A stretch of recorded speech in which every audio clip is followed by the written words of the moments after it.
کوئی بھی جاہل اس بات کا اعتراض کر سکتا ہے کہ یہ خطاب تو اللہ کے نبی صلی اللہ علیہ وآلہ وسلم کے صحابہ کو تھا، لہٰذا اگر کوئی آج کے دور میں رسول اللہ صلی اللہ علیہ وآلہ وسلم کی بارگاہ میں اس طرح کی بے ادبی کا اظہار کرتا ہے کہ وہ حضور کی بارگاہ میں بیٹھ کے اونچی آواز سے بولتا ہے، چونکہ لا ترفعوا اصواتکم، اللہ تعالیٰ نے یہاں پر دو لفظ جو ہے وہ ذکر کر کے خطاب کیا، لا ترفعوا کہ اپنی آواز کو تم بلند نہ کرو، لا ترفعوا تم بلند نہ کرو۔ یہاں پر صیغے کے اندر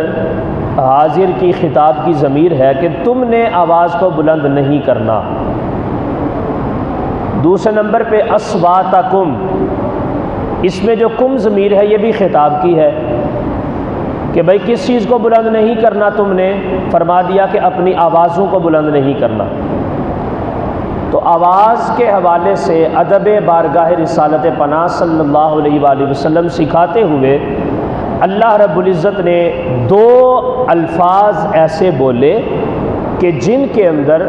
ڈائریکٹ رسول کائنات صلی اللہ علیہ وآلہ وسلم کے ساتھ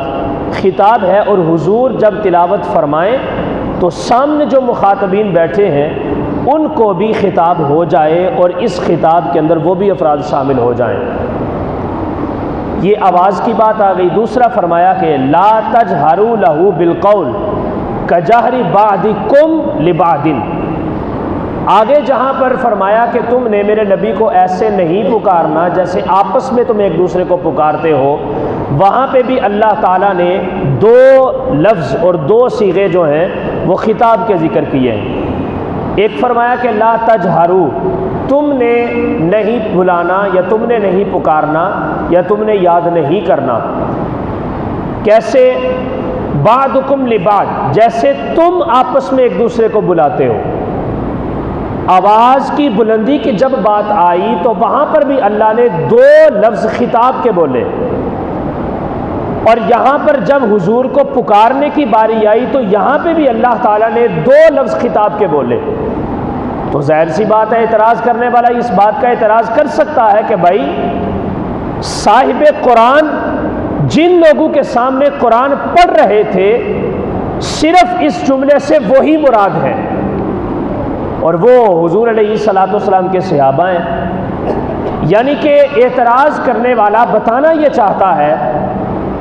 کہ اللہ کے رسول علیہ الصلوۃ والسلام کی بارگاہ میں آواز کو بلند نہ کرنے کا حکم اور ان کو ایسے پکارنے سے روکنے کا حکم کہ جیسے تم آپس میں ایک دوسرے کو پکارتے ہو،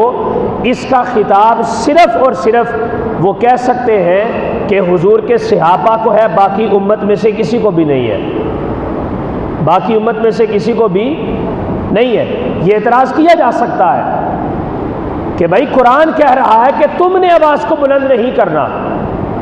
اور تم نے اپنے نبی کو ایسے نہیں پکارنا جیسے آپس میں ایک دوسرے کو پکارتے ہو، تو پھر ڈیفینیٹلی یہ تو حقیقت ہے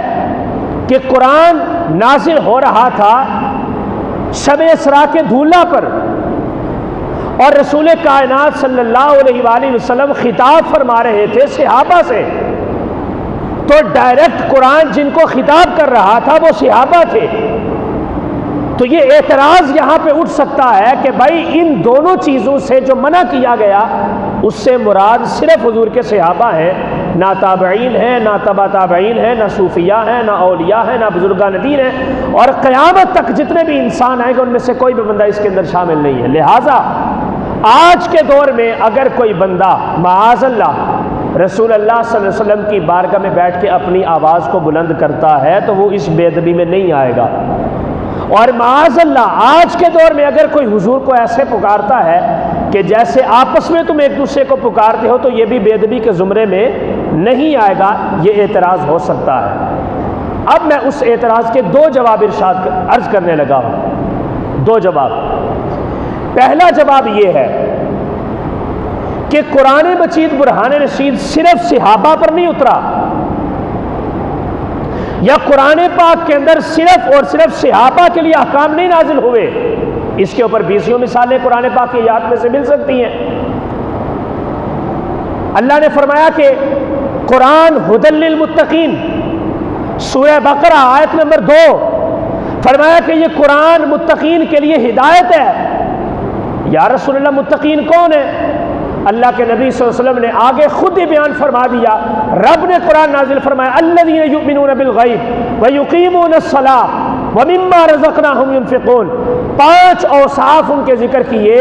کہ متقین وہ ہیں کہ جو غیب کے اوپر ایمان رکھتے ہیں، جو غیب پر ایمان رکھتے ہیں، اور یقیمون الصلاۃ، نماز کو قائم کرتے ہیں، ومما رزقناہم ینفقون،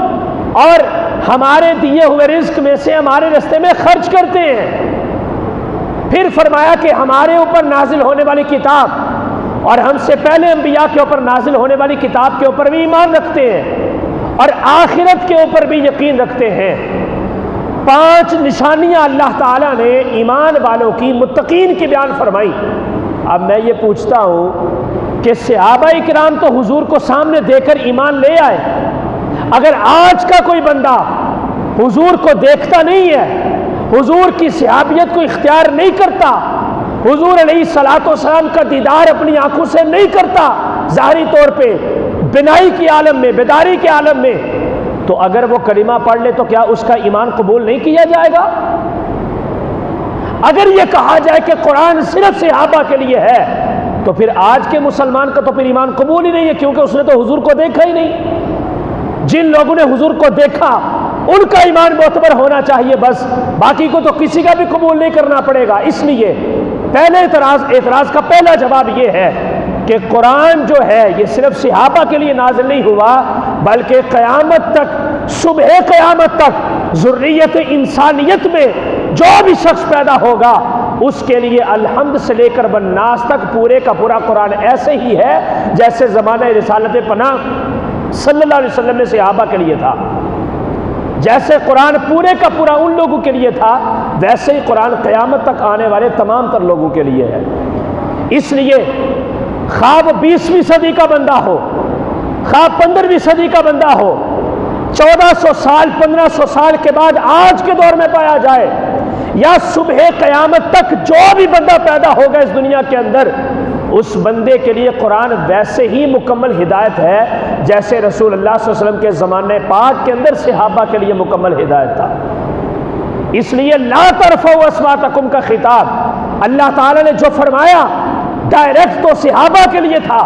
لیکن اللہ تعالیٰ نے ان ڈائریکٹ حضور کے صحابہ کے ذریعے سے قیامت تک آنے والے تمام تر مسلمانوں کے لیے خطاب کیا کہ نا خبردار، جس طرح میرے صحابہ کو یہ خطاب ہے ویسے ہی تمہیں بھی یہ خطاب ہے،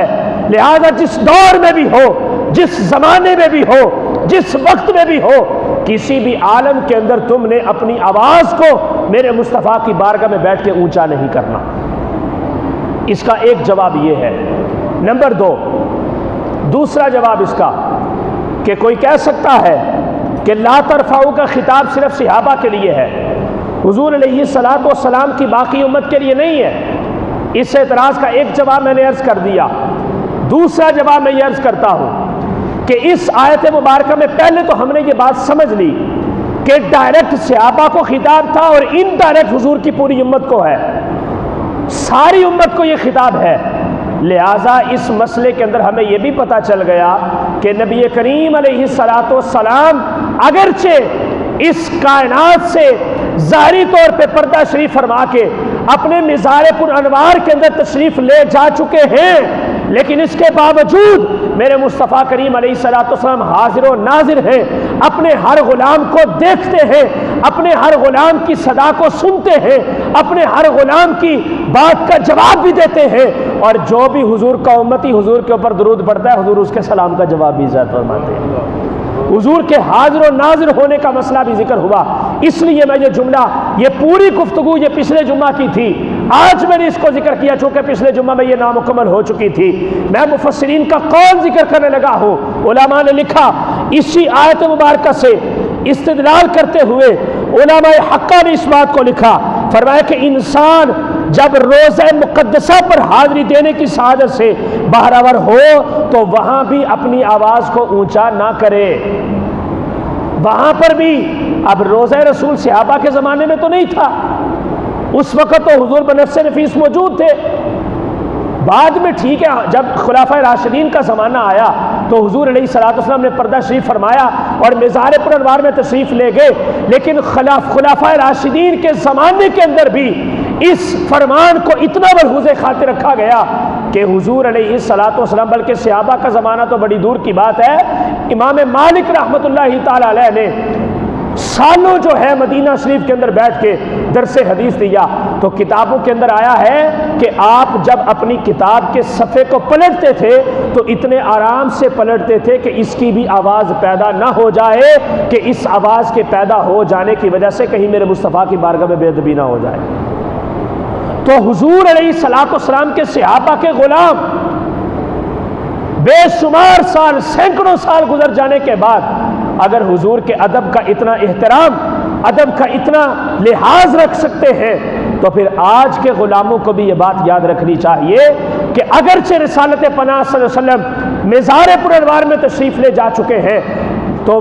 اس کا کوئی فرق نہیں پڑتا، صرف حضور نے ظاہری طور پہ پردہ شریف فرمایا ہے، باقی باطنی طور پہ جیسے حضور پہلے اس کائنات کے اندر موجود تھے، آج بھی میرے مصطفیٰ کریم علیہ الصلوۃ والسلام اس قرۂ ارضی کے اوپر موجود ہیں۔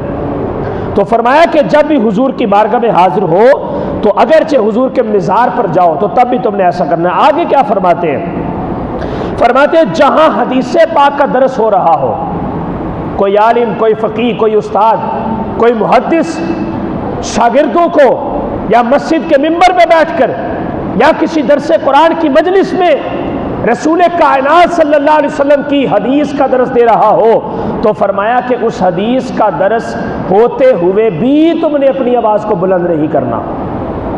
ایک ہے ذات مصطفیٰ، ایک ہے ذات مصطفیٰ کے ساتھ منسوب ہونے والی چیزیں، وہ عوارضات جو ذات مصطفیٰ کے ساتھ منسلک ہیں۔ فرمایا کہ جیسے تم نے ذات مصطفیٰ کا ادب کرنا ہے ویسے تم نے عوارضات ذات مصطفیٰ کا بھی ادب کرنا ہے۔ جن چیزوں کو میرے مصطفیٰ سے نسبت حاصل ہو گئی، وہ الفاظ ہیں، وہ تحریر ہو گئے، کتابوں کے اندر آ گئے، زمانہ عرصہ بیت گیا، لیکن آج بھی میرے مصطفیٰ کی عظمت اور شان کا حال یہ ہے کہ ان الفاظ کی تاثیر آج بھی موجود ہے اور قیامت تک موجود رہے گی۔ اس لیے فرمایا کہ جہاں پر حدیث پاک کا درس ہو رہا ہو تو وہاں پر بھی تم نے اپنی آواز کو اونچا نہیں کرنا۔ پھر فرمایا نمبر 3، علماء ربانیین کی خدمت میں حاضر ہو تو اس وقت بھی تم نے چلا چلا کر گفتگو نہیں کرنی۔ اہل علم کی جب مجلس میں بیٹھو، کیوں؟ فرمایا کہ اہل علم کے سینوں کو اللہ تعالیٰ نے مصطفیٰ کے علم سے آراستہ کر دیا ہے۔ مصطفیٰ کریم علیہ الصلوۃ والسلام کی وراثت، حضور کی ورثہ علم نبوت کی شکل میں وہ علماء حقہ کے سینے کے اندر موجود ہے، لہذا اس بچوں کے علم میرے مصطفیٰ کا ہے، وہ وراثت میرے مصطفیٰ کی ہے، تو ذات مصطفیٰ کے ساتھ جس چیز کو نسبت حاصل ہو جائے تو جیسے ذات مصطفیٰ کا ادب کرنا ہے ویسے ہی نسبت مصطفیٰ کا بھی ادب کرنا ہے۔ لہٰذا جو نسبت میرے مصطفیٰ کی کسی فانی شے کو بھی حاصل ہو چکی ہے تم نے اس ذات کا بھی ادب کرنا ہے، چونکہ اس کے سینے کے اندر میرے مصطفیٰ کا علم موجود ہے۔ علماء حق، علماء ربانیین کی مجلس میں جب بیٹھو تو فرمایا کہ وہاں پر بھی تم نے اونچی آواز سے چلا چلا کر گفتگو نہیں کرنی۔ اور چوتھے نمبر پہ فرمایا کہ جب اپنے پیر اور اپنے مرشد کی بارگاہ میں بھی بیٹھو تو اس وقت بھی تم نے ادب کو ملحوظ خاطر رکھنا ہے۔ کیوں؟ علماء حقہ کے پاس تو ظاہری علم ہے، لیکن علماء ربانیین صوفیاء کے پاس باطنی علم ہے، اور میرے مصطفیٰ کریم علیہ الصلوۃ والسلام کی ذات میں نہ صرف باطنی علم تھا یا نہ صرف ظاہری علم تھا، بلکہ میرے مصطفیٰ کے مبارک قدموں کے فیض سے اللہ تعالیٰ نے اس امت کے اندر علماء حقہ کو بھی پیدا کیا، علماء صوفیاء کو بھی پیدا کیا ہے۔ اور یہ تصوف بھی علم نبوت کا ایک حصہ ہے، یہ علم حدیث بھی علم نبوت کا ایک حصہ ہے، علم قرآن بھی علم نبوت کا ایک حصہ ہے۔ جتنے بھی دین کے علوم ہیں اور دین کے جتنے بھی رستے ہیں وہ سارے کے سارے میرے مصطفیٰ کے سینے کے سمندر سے ہوتے ہوئے اس کی آگے جو ہے لہریں ہم تک پہنچتی ہیں۔ تو فرمایا کہ جب اپنے پیر و مرشد کی بارگاہ میں بیٹھو تو تب بھی تم نے ادب کو ملحوظ خاطر رکھنا ہے۔ اب میں یہاں پر رک کے ایک بات عرض کرنا چاہتا ہوں، اس کو کہتے ہیں ناموس رسالت۔ یہ ہوتی ہے ناموس رسالت کہ جن لوگوں نے ناموس رسالت کے مسئلے کو سمجھا انہوں نے میرے مصطفیٰ کریم علیہ الصلوۃ والسلام کے مبارک سانس لینے کا بھی ادب کیا، مبارک سانس لینے کا بھی ادب کیا، بلکہ سانس تو میرے مصطفیٰ کی وراء الورا بڑی بلند شان ہے اس کی۔ جس سواری کو یا جس چیز کو، جس حصے کو، زمین کے خطے کو آقا کریم علیہ الصلوۃ والسلام کے مبارک وجود سے نسبت حاصل ہو گئی، جن لوگوں نے ناموس رسالت کے حساس اور نازک مسئلے کو سمجھا ان لوگوں نے ان چیزوں کا بھی ادب کیا۔ اس لیے اقبال نے کہا ادب گاہیست زیر آسماں از عرش نازک تر، نفس کم کر دمی آید جنید و بایزید ایجا۔ خلاصہ یہ ہے کہ جس بارگاہ میں امت کے صوفیاء اور جلیل القدر بزرگان دین اپنی ذات کی نفی کر کے حاضر ہوتے ہیں، وہ جگہ وہ ہے کہ جو اللہ کے عرش سے بھی زیادہ عزت کی حامل ہے۔ اقبال بتاؤ تو صحیح وہ جگہ کون سی ہے؟ تو فرمایا وہ جگہ میرے مصطفیٰ کا روضہ پر انوار ہے، وہ میرے مصطفیٰ کی بارگاہ ہے، وہ میرے مصطفیٰ کا قرب ہے، وہ میرے مصطفیٰ کی صحبت ہے، خواہ حضور کے پردہ شریف فرمانے سے پہلے ہو یا حضور کے پردہ شریف فرمانے کے بعد ہو۔ جس چیز کو میرے مصطفیٰ سے نسبت حاصل ہو گئی، جن لوگوں نے ایمان کی مضبوطی کو سمجھا ان لوگوں نے اس کا بھی ادب کیا۔